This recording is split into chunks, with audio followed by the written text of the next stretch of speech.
Ladies and gentlemen, welcome back to the Crypto News Podcast. We are buzzing as always, and my guest today is coming back on for round 2 on the show after a huge knockout on round uno, which was probably about 9 months ago, back when the company was called EPNS. Now, Harsh Rajat, the co-founder and project lead, is back with the new name of Push Protocol. It was always sort of Push Protocol. On the front-facing end, it was EPNS. Now on the front-facing end, it is Push Protocol. Harsh has over 12 years exactly, of entrepreneurial experience in various spectrums of tech, including system architecture, development, and design in different tech fields like mobile, web services, SaaS, and blockchain. Harsh previously spoke and judged at multiple tech conferences and hackathons, including Messari Mainnet, ETHCC, ETHDenver, Schelling Point, ETHAmsterdam, NFT NYC, Liscon, HackMoney, and EDCON. Super pumped to have this lad back on for round 2. It's been a minute. Harsh, welcome back, my friend. Excited to have you on. Excited to be back, Matt. This was one of the most fun podcasts I had, so I was looking forward to it. And yeah, what better time to have the podcast than now? We have so many cool things that are coming up. And yeah, we rebranded from EPNS to Push. We were always Push Protocol because we were doing notifications, but then we went into chat as well. And we are launching video as well, even the protocol level video SDK and the protocol level chat SDK.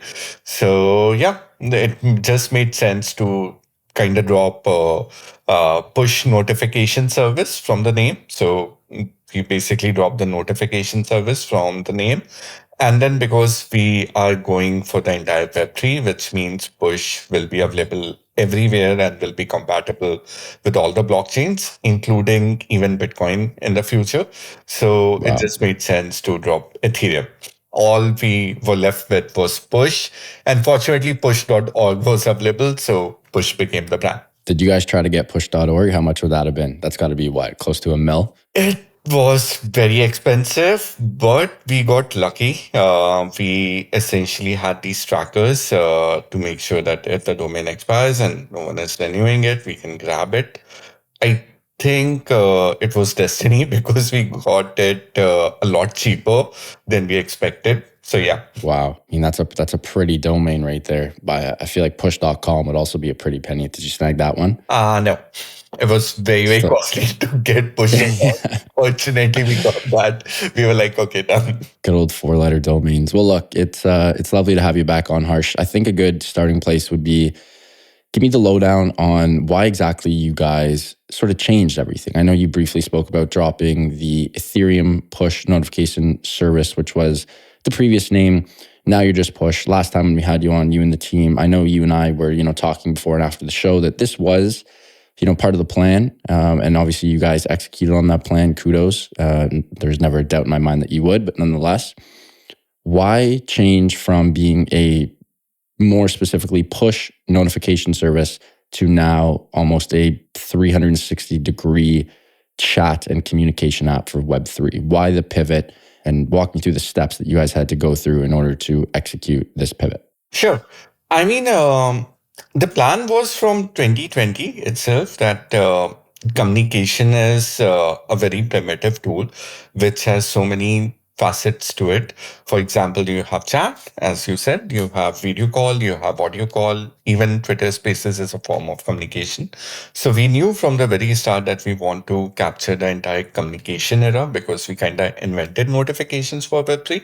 But at that point of time, it just made so much sense to name it in the exact form because that was a new thing that was getting rolled out. In Web3, notifications were not there.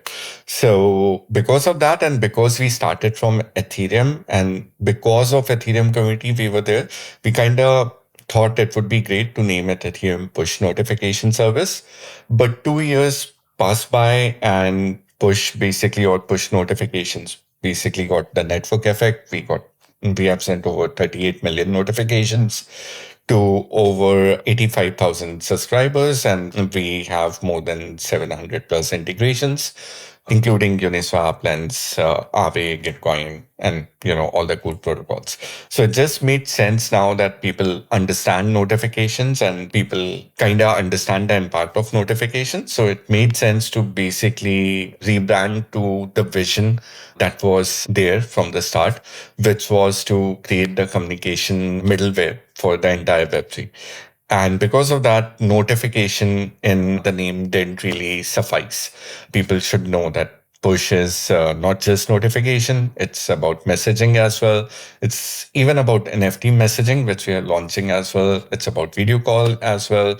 And so much more. Like we planned this entire roadmap out. So we knew that notification had to go. Of course, Ethereum, we love Ethereum and push started from Ethereum. But because we were going to other chains as well, for example, we launched also on Polygon and Binance, it made sense for developers and users to understand that it is just not tied to Ethereum. It's a blockchain agnostic protocol, which is why we had to let Ethereum go. Eliminating all those words, only push remained. And that is why push became push. I love that. You guys have launched just a crazy amount of features. I know obviously the bread and butter is push chat, but the thing that I find most interesting is one of the biggest ethos of crypto is decentralization and privacy. And there still isn't a social network that really allows you to be fully private. Yes, you have Signal, but again, I know there's been some rumblings over the last, half year, more specifically, I guess most of 2023, about how supposedly there's a backdoor in Signal. Again, I didn't go deep into the article or articles, so I'm just a fly on the wall here. I'm sort of a scam artist and just, read the title like most of us. But this push chat allows people to chat wallet to wallet. It's truly wallet to wallet messaging. So correct me if I'm wrong, but I could be chatting to you via push chat and you would just see my wallet name. You wouldn't get any of my personal info or heck, not even a name or anything like that, right? So push chat is essentially purely wallet to wallet. And now NFT to NFT as well. We also cracked the way to do NFT communication just right. The way we encrypted, it's purely encrypted like peer-to-peer and encrypted. The way it happens is that instead of using one encryption, push essentially split the encryption into two phases. The first is something called a PGP key, which the user generates locally. And that PGP key is what encrypts and decrypts all the messages that you send through push chat. And then this PGP key in itself is encrypted by the wallet cryptography, which means that no one other than you can decrypt those PGP keys. And because of that, no one other than you can decrypt your messages. And all of it happens in the user's computer or in the local machine. So push doesn't really have to do anything or push doesn't have to play any central role. After that, these messages, they are basically stored on push nodes and also pinned on IPFS, making sure that the decentralized ethos are followed, even when we are in the phases of decentralizing it more and more. IPFS kind of takes on that burden of decentralization, and push node kind of takes care of making sure that the scalability and the speed matches the Web2 level. And then because we had notifications already, so because of that, whenever some wallet messages you, now you also get a notification back to your wallet. So it's just like a WhatsApp experience, but for Web3, without your profile info, without doxing any security or any credentials anywhere. And people can just go on app.push.org and test it out right now. Like they just need to sign in with their wallet. So we don't ask for any personal info, so there's no way we can store that. So you just jump on, sign in with your MetaMask, and no fees as well. That's another thing that I found quite intriguing and interesting. But then again, this is no different than WhatsApp, which, if it was a standalone company, would be, I want to say there's some crazy stat, like it'd be a Fortune 250 company, like just WhatsApp. Obviously, Facebook owns WhatsApp, but so how do you guys make money then? And again, I hate to be the dick journalist here and get into the nitty gritty questions, but you guys are never charging users any money. And I doubt that will change. And you guys aren't sharing people's data. I mean, you don't really have access to their data. Is this just a good old, through and through Robinhood, not the Robinhood greasy trading app, but Robinhood, the the hero with the cape. Is this a Robin Hood move here? Yeah. So Matt, I guess I said it before also, you can be a good VC as well because the type of questions are Yeah, I venture VC questions here. yeah, they're very insightful as well. So yeah, push the way we follow, like we have this ethos that the Web2 UX that we have, that needs to be ported to Web3 UX because innovation is already there, but Web3 UX and the paywalling never works. For example, like when we are using Gmail or when we are using YouTube, we use it for free. It's only when we are trying to have extra feature that we have to pay for. And Right. Telegram also does it like that. So push chat is also built on the same concept. So messaging will always be free because it needs to be frictionless and because people don't need to worry about paying for trying a service. Like they should try it. Exactly. If they like it, then they Love will it. pay it more. And after that, some people might opt into these premium features of push that will come in. It's got to be cool, right? Nothing will ever hit critical mass, Yeah. whether it's a physical product, a piece of software, nothing in life ever pops off unless it's cool. Are you having fun? Are we having fun? Is it cool? That's what's that? The famous line from The Social Network. Remember when Justin Timberlake, Sean Parker, he's like, is it cool though? Right? You know, and it's so true. It's true with everything in life. It's got to be cool, and free is cool. Yeah, free is cool. That's how we are keeping it as well. So there will be some premium features that we will charge the users, but those are the things which the user doesn't really have to have. Think about it, Telegram premium, right? So you might have custom Right. stickers, or you might Yeah. want to send payments to someone in the future with AI capabilities or something like that. Like we have planned like a list of features that we are going to roll out. So only those features will be charged a fee. And with Push Protocol V2, which is also launching, so a lot of products are launching, but with Push Protocol V2, the fee protocol or the fee pool is finally getting enabled, which means like these fees that we will charge to premium users as well. These fees doesn't go to Push itself. It just goes into the protocol, and then the token holders, they decide what part of the fee goes to all the crypto wallets or all the crypto dApp that have already integrated Push, what fees goes to them. And because of that, we feel that the game theory is more circular, wherein people who Love are that. super users of Push, they pay. And because people are paying, so it acts like an incentive to attract all the apps and all the wallets to adopt. I love that. And you guys are, yeah, it makes so much sense. Just you're creating more skin in the game for all the users, making everyone a little more involved. Yes. Like, again, like anything else in life, incentives, such a big, powerful word. Yes, Crazy. I think if you think about it, like Web2 had those incentives, but Web3 kind of takes it or kind of does it so much better because Yeah. Web3 kind of flips it that the users get those incentives, right? So if you're a user using the product benefits, therefore the user should benefit as well. So yeah. So true. Harsh, we're going to take a quick break and give an early and massive shout out to our sponsor of the show. That's Prime XBT, longtime friends of cryptonews.com and longtime sponsors of the podcast. Prime XBT offers a robust trading system for both beginners and professional traders. Doesn't matter if you're a rookie or a vet, you can easily design and customize your layouts and widgets to best fit your trading style. Prime XBT is always offering innovative products and professional trading conditions and services to all of their customers. Prime XBT is also running an exclusive promo for listeners of the Crypto News podcast.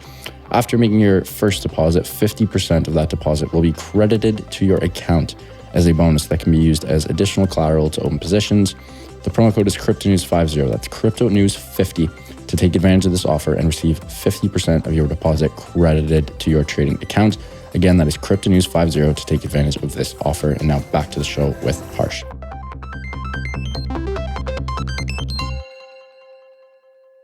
Harsh, on our last pod, you and I talked about AI. And I believe that I asked you when sort of AI would pop off. Mind you, this was Q3 or Q4 of last year, right? So this is right when ChatGPT sort of came into fruition and then it really popped off, 4 or 5 months ago, early 2023. You guys have also integrated ChatGPT into the Push Chat app, which is so cool. And to my knowledge, and correct me if I'm wrong, I believe this was the first time that ChatGPT was integrated into a Web3 tool. This was incredibly cool. I'd love for the full walkthrough on how you and the team integrated this and what capabilities it has given to the Push Chat app. Sure. First of all, like it's already integrated. So people, if they want to chat with the AI version of Push, they just have to go to app.push.org/chat/pushai.eth and start chatting. We spoke about this. Like I'm so bullish on the AI. Like I see AI solving a lot of things. In a way, it's already solving a lot of problems when it comes to personalization. And that is what we thought when we launched Push Chat. We thought it would be so cool if we can just get this AI incorporated in chat in phases. And this is just a phase one. So what we did was we basically give this AI chatbot a very sassy personality. So it's very sarcastic. It's very sassy, just fun to talk with. That's the first step, just to make sure that people can talk with the AI and be very comfortable. But we are not stopping over there. How did you make it sassy? Like how, on the pro, again, this is way above my pay grade here. On the actual integration and backend side, how do you rig or program your ChatGPT bot to have a level of sass to it? Cool. So, I mean, you have these prompts, right? So, one way to make it sassy is give it a very long prompt when it initializes and give it all the qualities or the personality which you want it to have. The other is training data as well. Like you can have some sort of training data that you can utilize as a prompt, which will basically initialize it to have a very sassy behavior. Like ChatGPT is very cool in that way. You can basically do prompt tricking to make ChatGPT a different personality. And then if you provide training data as well, then that personality sticks. And that is what we have done. But yeah, even if you're trying ChatGPT on the Web2 version, like just Google ChatGPT jailbreaks. You have so many personalities that you can play with. They will not be as intricate as what we designed because, of course, we took some time to do the training data, but you can try it out and, you can make it do whatever you want. There's ChatGPT jailbreak as well in case you want to look into it on how to break the restriction ChatGPT has. So it's very, very cool thing that has come in. And I mean, it's also something that we all need to try, right? We just need to understand like how things operate over there. But yeah, coming back to like the push AI and the phase wise thing. So we broke it into phases. What we envision is, or the final phase of what we envision is a place where people are chatting and people basically then just ask the AI that buy me ETH when it drops below X amount of price, or give me the best lending protocol, or imagine you are going to any protocol, and because you're connected to your wallet, and because this has ChatGPT or Push AI built into it, it can also understand how much of a super user you are or you are not. And through a chatbot, it can guide you for the entire interface, right? So you don't have to read any tutorials, you don't have to do any YouTube. You can just ask, and based on your on-chain history, it can also tell you exactly what you want to do in the shortest summarized form possible. So those, like, that is one thing that we are aiming for. The second is that you can chat and you can do so many things in Web3. Like you can chat and tell the AI that find me the best NFT based on my collection, and it can find you the best NFT, or buy me this NFT when the NFT price goes under a certain value. So a lot of cool things can be made possible with that. And you have to imagine it with the way native English Web3 users operate, and even non-native Web3 users. So non-native English speaking Web3 user, like push AI would be really huge because you can ask in your language, like, what do you want to do or how do you want to do it? And you don't have to learn interface, thereby easing the Web3 UX, which I briefly spoke about when we started. So we are very excited about push AI. In a way, it has possibility to improve Web3 UX a lot, both in terms of people understanding protocols when they go to those sites, and also people asking AI to take away the manual burden of searching something on OpenSea or doing some trades, because all of that can be done. Interesting. Wow. Going back to just ChatGPT as a whole for a second, or just AI as a whole, what areas of AI excite you the most? And I guess a quick follow up to that would just be on the dev side of things. As someone who's not a developer, I've screwed around with, making websites and they're still terrible. But for the first time ever, I created some pretty shit websites without a no code tool. Well, ChatGPT is technically a no code tool, but me literally just copy and pasting the code into my web browser, which is, well, not the web browser, but the backend, which is pretty interesting and incredibly cool. And it saved me thousands of dollars. Normally, I need to hire someone like you or one of the brilliant web devs from your team in order to crank out a website for me. Now, someone who has no coding experience can literally use ChatGPT and get beautiful, concise, efficient code and throw that on. So really just what areas of AI, more specifically ChatGPT, excite you and your team the most? And how are you guys using ChatGPT to sort of speed up your coding efforts? Sure. Yeah, this can be a podcast in itself, Matt. I know. So many things about AI. But yeah, the thing that excites me the most is AGI, or general intelligence. I think we are inching closer to that, which will be very cool to see. Just for the listeners, can you give a quick primer on AGI? And then before actually we get into what you're going to say next, let's just buzz on this topic for a little, because this is something that excites the shit out of me as well. So the floor is yours. Give us a quick primer on what exactly AGI is, future use cases, and of course, the elephant in the room, how it can be incredibly scary and potentially world ending. Awesome. So, right now, the AI that we had, or I mean, even right now with ChatGPT also, like the AI that we have, we basically train them to do specific things.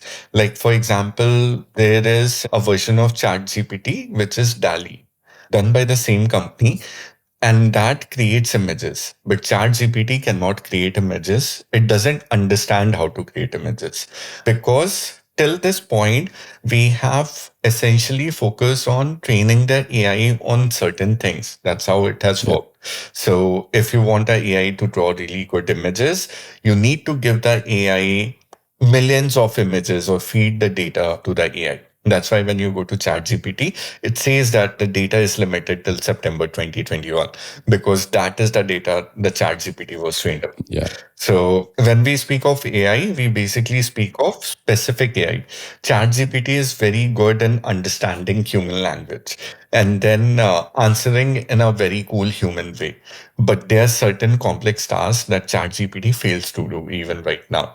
Even for example, like some basic math, GPT 3.5 wasn't able to do, because that is not the job of the AI. The AI was trained to understand and act like a human.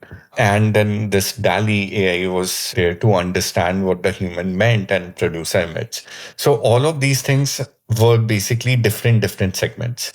And that is what AI has been till now. But we are also moving in a direction where AI will become AGI, which is general intelligence. So just like you and me, no matter how bad we draw, if someone asks us to draw, we can still draw something. And if someone asks us to communicate, we can communicate. If someone asks us to code, no matter how good or bad we are, we can still code. That is what AGI is about. It's about understanding all the things and even learning more and more about it. So, in a way, it's consciousness, but people can, of course, there's so many ethical theories around it. So let's not go to consciousness, but let's just stick to the way that, in a way, it's a AI that can learn and perform any task that you want it to do. So scary. Yeah. So now coming to the scary part. So this is like a moral and ethical question. And I usually talk about this a lot or think about this a lot. So there's two scenarios over here, right? One is, Matt, like you don't need a website developer now. So of course, with AI becoming AGI more and more, all these jobs will go away. So one theory is that if all these jobs go away, then in the future, either you need to have a universal basic income because otherwise most of the population will not be doing jobs. Right. Or you can also ascend into a very chaotic country wherein everyone is famishing, the Black Mirror type of thing, right? Yeah. Yeah. And then there is this other thought process as well, that if we see the progress from how when we started without computers and then computers came in, so people were like, all the people who were maintaining computers, they will lose their job. But what happened was that those people became computer operators and they became developers, they became coders, or they became DevOps guys, and so much more. So, in a way, human life improved, but that job was not, I mean, the job market didn't reduce. So, the other thought process is a very happy world wherein companies can roll out features 10x of the speed of what is happening now, because ChatGPT is there to help every developers. And then companies don't want to lose the edge. So Microsoft would want to whatever they envision to do in 10 years, they would want to do it in 1 year. And because of that, every company that is competing, they will use AI and they will want to roll out features and product finishes really, really fast.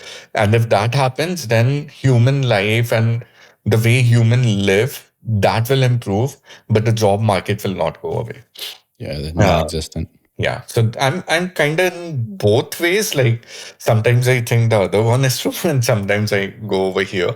But in what ways ChatGPT has already improved our performance? So one thing was push AI. Of course, that was very fun to make, and we already Yeah. know where we want to head into. Another was that we started ChatGPT to do code reviews for our repos.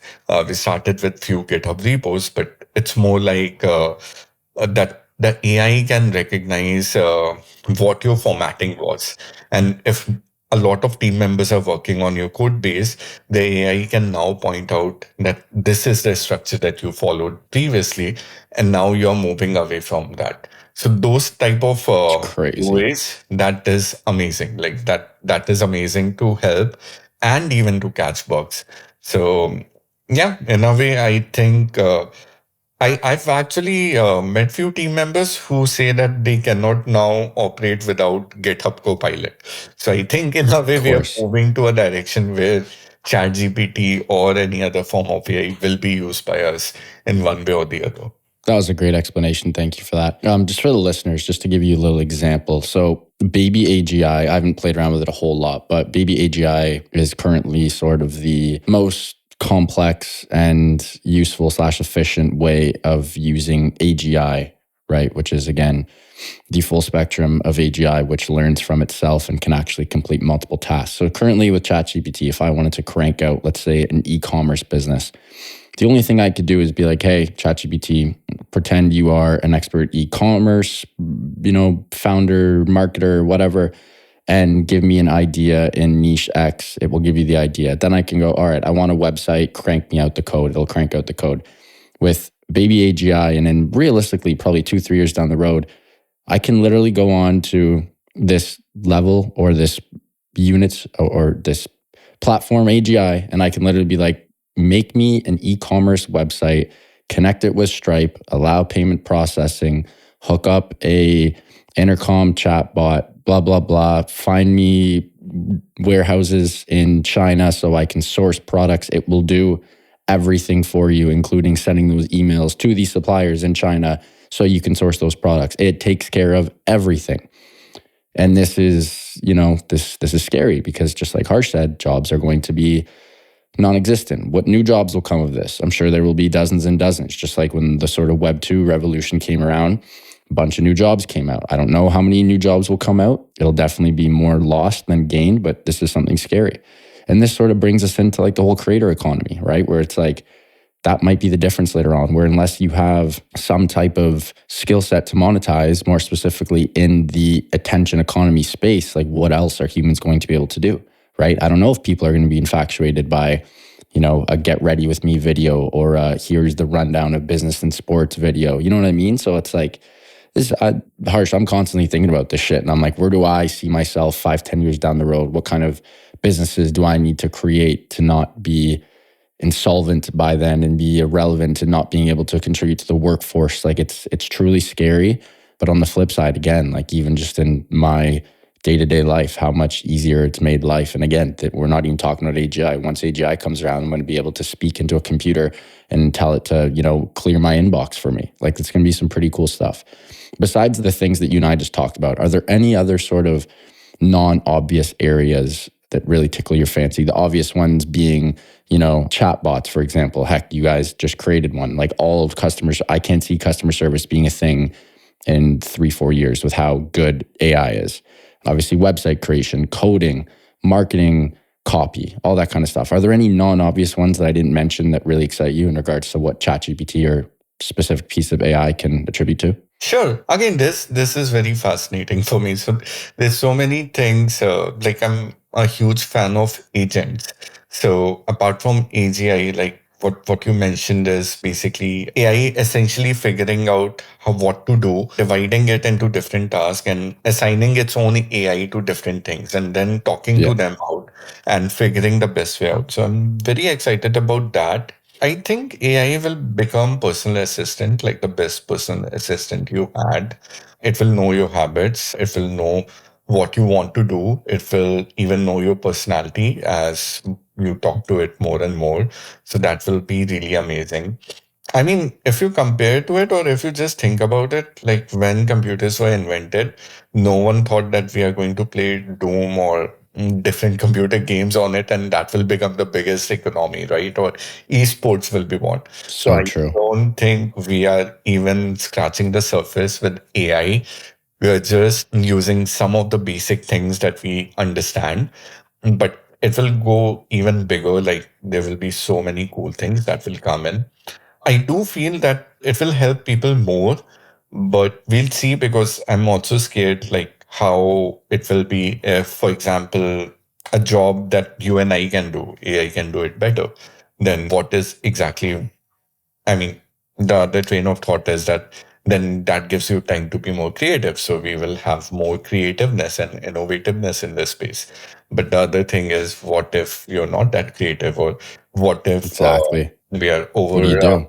over imagining things, and I'm not that creative. So what will happen? So we'll find out. And I think that is how human progress is done. Like when Web3 came and Bitcoin came and Ethereum came, and people were like, why do we need the money? And now we realize that Web3 is a better form of Web2. So I think that is how each innovation comes. And I'm just excited to be in this era. So yeah. It will truly be a lot of fun. It's it's such an interesting topic, and we definitely could spend probably a couple days on this, but we'll jump back into crypto. You did a great job of going over Push and what exactly you guys are doing. I think we've done a really good job covering sort of the 360-degree, ecosystem on what you guys do and what you have shipping, or what you are shipping rather. What other areas of crypto are tickling your fancy at the moment? There's been a couple debates. I'm sure you saw the Yudi and Greg Foss sort of shit show on Twitter that happened over the last couple of days. There was some beef at Bitcoin Miami. We don't really need to get into that. I'm not a big drama guy. And candidly, I don't think that's newsworthy nonetheless. But what areas of crypto Harsh are tickling your fancy at the moment? Wow. I took 2 days break from Twitter and Oh, now you come back on and saw it all. I'm not informed enough. Just wow, that's crypto for Too you. fun. Yeah. So, I mean, like communication, I think is a big thing, and I already said that, so I'm not going to go into that. I think L2s and scaling would be also very big. If we want to bring in a billion users to Web3, we need to have the infrastructure for those billion users, right? And we have seen that with I mean, ordinals in Bitcoin and even Ethereum gas fees, like when the market turns volatile, like how costly it can get. So I would say like in 2, 3 years, we'll probably figure L2s out. And that would probably be the end of the scalability issue. And then Web3 can truly be, or Web2 can truly be ported over to Web3. But yeah, apart from communication, like if I wasn't keen on fixing communication, I would have probably picked working in a L2 area or solving the speed and scalability. But I think I don't have that much, I'm not that smart to do it, but I'm very, very bullish that a lot of brain people are trying to tackle this problem, and they're trying to solve it through zkVM, through rollups, and so many other things. Any teams, protocols, dApps currently that have a good lead on this, or that you're fond of? Sure. I mean, I'm super fond of Polygon. Yeah. Just because I had the pleasure of knowing Polygon team, and I kind of remember a conversation where they realized that, okay, this is going to be the future, like 2 years before that came. So super bullish on that. Like Arbitrum as well. I like their tech as well. So yeah, if I have to choose, maybe Polygon. Love that. Harsh, buzzing as always, man. This was another great episode. Love chatting with you as always. Any good news regarding Push coming up over the next, and again, this episode's going to air early June. Any Push news coming out over the rest of the summer? So, a lot of news, guys. We actually were trying to make sure that we are ready with a lot of products. So I'm just going to give alpha after alpha. So push protocol V2 is happening. What it does enables fee pool, enables incentivized chat. Incentivized chat is essentially a way for celebrity chat wallets to charge in case they want to for any interaction. Otherwise, chat by default is already opt-in. So it's just an opt-in feature for the user if they want to switch to that. Harvesting and yield farming, that has been extended by 84 weeks. That's going to launch very soon. We just completed the chain safe audit, but we are going to announce hack bounty for it with some other team players just to make sure that it's super safe, and to also give you the incentives to try to hack it and make it better for all of us. So yeah, that's happening. Product wise, we are going to launch NFT chat. I know you might have heard about NFT communications, but NFT communication till now wasn't figured out. It was mostly wallet to wallet communication. We figured out the NFT communication. That means your Lens NFT or your UD NFT finally will be able to communicate with another NFT, and you will be able to import your communication as well. That's happening. That's very, very cool. And lastly, we are not stopping on chat. We just rolled out push video and push audio. Again, a protocol level way for wallet to just video call or audio call. Hopefully, by the time this episode airs, the SDK of it will be out as well. And Love that. mostly next time when I'm talking to Matt, we'll probably talk on a podcast powered by Push Video, and we are just using our wallets and NFTs as an Ooh, I like that. I mean, we've been pretty loyal to Riverside, 230 something episodes in, and we've been loyal. Every single one's been done there. But you know what, Harsh? I'd love to break the streak. I'll have to cheat on Riverside, and that'd be awesome. Jump on platform and Or we can ask Riverside to move to Web3. Can happen as well. that'd be lovely as well. I'll broker the deal. I'll take, give me 1%, and then we'll call it a day. I'll get them to slide over. You guys can acquire them and integrate the best of both worlds. Speaking about acquisition, there might be some alpha over there as well, but in due time. Ooh, love that.